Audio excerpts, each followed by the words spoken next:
The Trump ceasefire is in tatters. This is the moment a missile strike hit a building in Beersheba in southern Israel.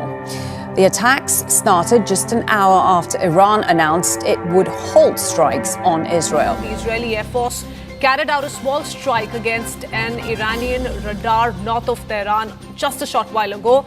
You know what? We basically have two countries that have been fighting so long and so hard that they don't know what they're doing.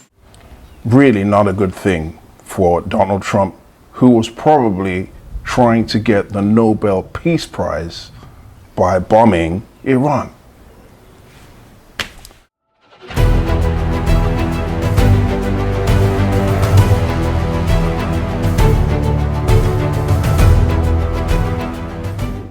Let's look at the timeline of things that have taken place over the past couple of weeks. So Israel and Iran have been in a conflict where we've seen missiles flying in the skies, hitting each other's territories. And then right during this time, it comes up on X, which was formerly Twitter, that Elon Musk is in a fracas with his friend Donald Trump and accuses him of being in the Epstein files. Then right after this, a few days later, we find something that seems unrelated, which is that now America is getting very involved in this whole conflict between Iran and Israel. Trump authorizes strikes on Iran in something called Operation Midnight Hammer.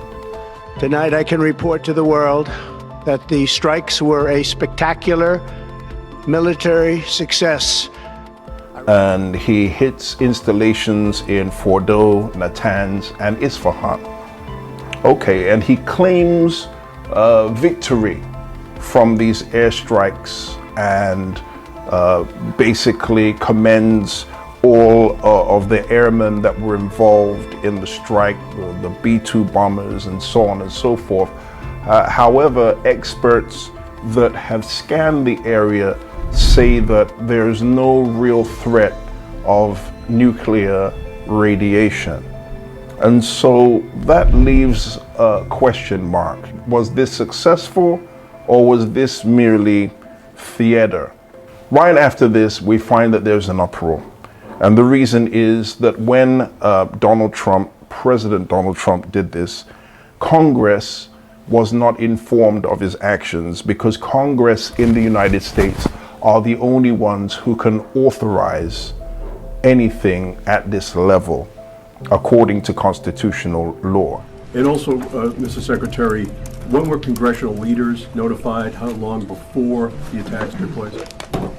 They were notified after the planes were safely out.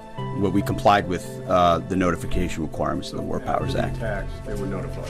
They were immediately thereafter. Yes. Congress was told that they were made to know what Donald Trump was going to do in a tweet on X. Wow, things have changed. So now, if you work in the US Senate or in Congress, decisions can be made by the King of America. They just had no King's Day. And when the king makes his decision, then suddenly it appears on X. And as it appears on X, then that is your briefing. Not the normal briefing that you should have where things pass through a forum of elected officials and then it's voted on before actions are taken. No, the king makes a decision and then the armed forces of the United States get up, go ahead and do what they do. Wow. So Iran retaliates by hitting a US airbase in Qatar. Okay. And then around midnight last night, Trump announces a ceasefire. And he says Israel has agreed and Iran has agreed. And then when I looked, because I was up around that time, Lord knows why I was up, but I was up, Iran says that the claims of a ceasefire were false and they had not submitted to a ceasefire. Then shortly after that, we hear that Iran has accepted the ceasefire and Israel says they have accepted the ceasefire. Then right after that, what happens, we find just before the ceasefire ends, Beersheba is hit with 5 missiles, one of which gets through and kills 4 people. And so Israel then claims that also another missile hit Israel shortly after that and blame the Iranians. The Iranians are in denial. They say that no, they did not fire this extra missile that got through. And then Israel threatens retaliation. And so the ceasefire that President Trump, in quotes, started is now in tatters because Israel went and hit an Iranian radar site near Tehran. So what are the consequences? I told you that the plan was that Israel and Iran, you see, this has been building up for years. This was the plan all along. I believe it was a general that said around 9/11, during that time when 9/11 took place and the World Trade Center went down, that there was a plan to invade Middle Eastern countries. About 10 days after 9/11, I went through the Pentagon and I saw Secretary Rumsfeld and Deputy Secretary Wolfowitz. I went downstairs just to say hello to some of the people on the Joint Staff who used to work for me, and one of the generals called me and he said, "Sir, you got to come in and talk to me a second." I said, "Well, you're too busy." He said, No. He says, "We've made the decision. We're going to war with Iraq."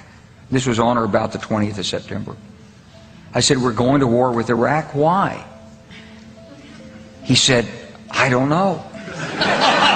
He said, "I guess they don't know what else to do." So I said, "Well, did they find some information connecting Saddam to Al-Qaeda?" He said, No. He says, "There's nothing new that way. They've just made the decision to go to war with Iraq." He said, "I guess it's like we don't know what to do about terrorists, but we've got a good military and we can take down governments." And he said, "I guess if the only tool you have is a hammer, every problem has to look like a nail." So I came back to see him a few weeks later, and by that time we were bombing in Afghanistan. I said, "Are we still going to war with Iraq?" And he said, "Oh, it's worse than that." He said, he reached over on his desk, he picked up a piece of paper, he said, I just got this down from upstairs, meaning the Secretary of Defense's office today, and he said, "This is a memo that describes how we're going to take out 7 countries in 5 years, starting with Iraq and then Syria, Lebanon, Libya, Somalia, Sudan, and finishing off Iran." All of this escalation is for that purpose because World War III is in effect and we are in a war cycle.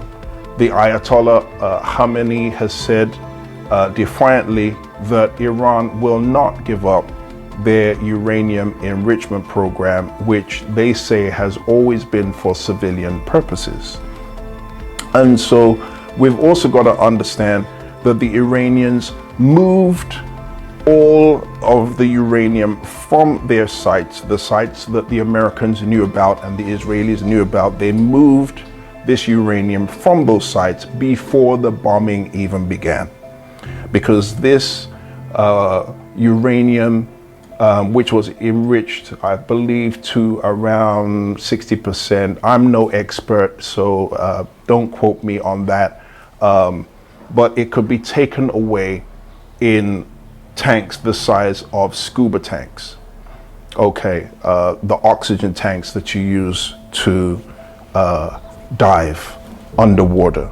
You could fit this uranium in tanks that size, so it would be difficult to track where this nuclear material has been taken to.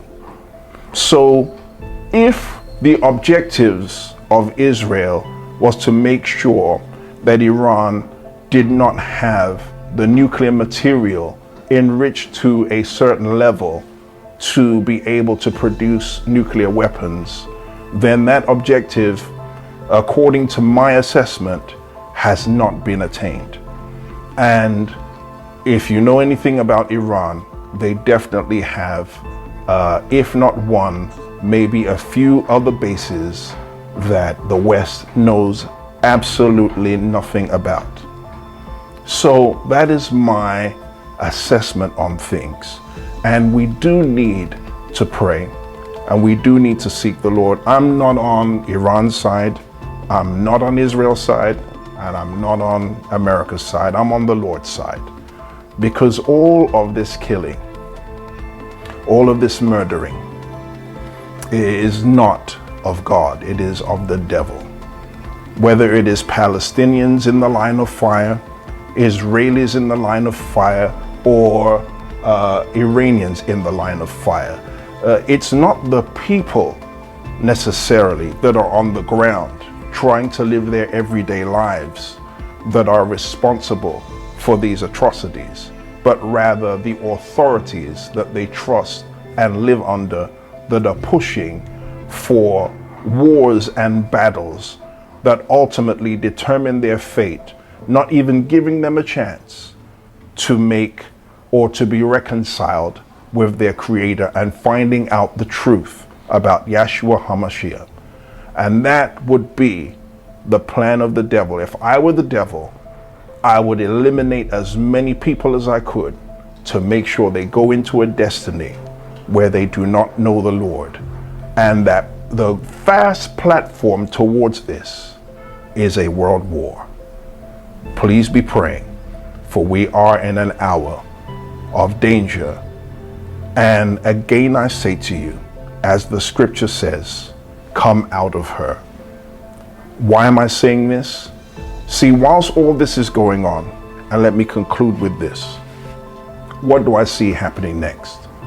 I see an uproar coming in the United States internally, not because I want one, but because of how fragile things are now in the polarization of the nation, because the nation has gotten to a place of insanity where politics is concerned, where it's Republican versus Democrat.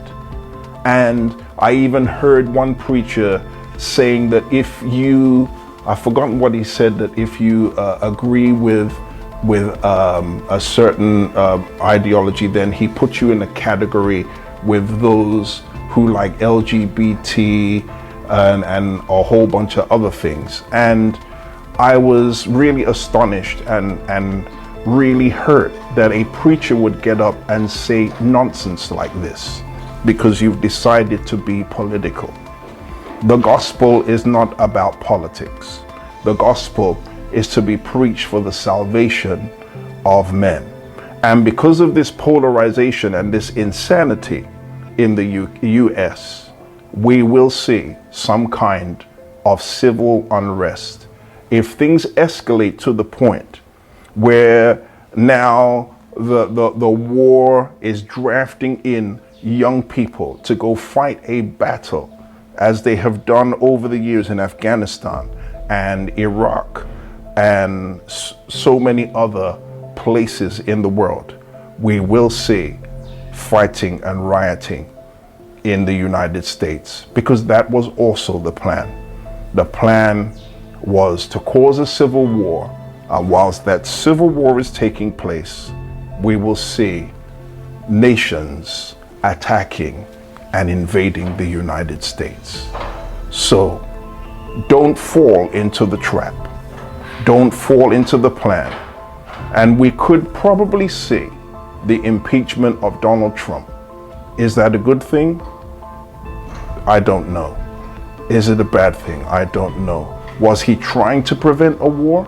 Maybe, in his own way.